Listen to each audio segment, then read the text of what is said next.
Districts across the state will be receiving a combined $29.5 billion allocated right there in the state budget. $19.8 billion is in foundation aid, which is a $1.4 billion increase over last year. Kayla Green talked to a local district about how this additional money might help. The superintendent here at Ganonda Schools says he was surprised to get this additional funding from the state, and because of it, he won't have to make cuts next year. Ganonda Superintendent Sean Van Scoy says he'll be receiving an additional $300,000 in foundation aid.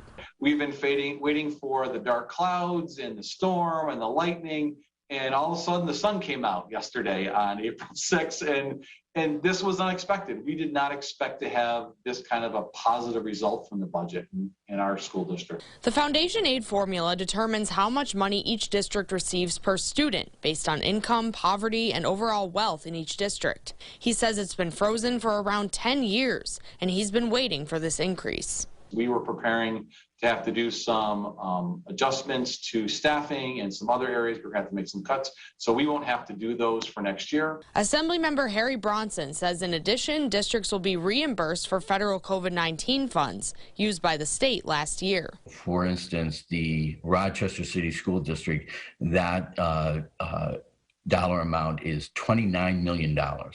So they're going to get, in addition to the increases this year, they're going to get reimbursed. Bronson also says there's a line in the education budget dedicated to bridging the digital divide in schools.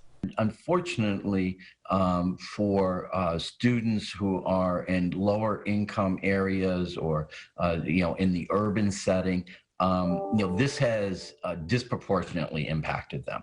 We got to get these students caught back up to where they were. Bronson also says there's money in the education budget dedicated to expanding universal pre-kindergarten across the state. In Ganonda, Kayla Green, News 8. All right, Kayla, thank you. The total amount of money being allocated to schools is up $3 billion compared to the 2020-2021 school year.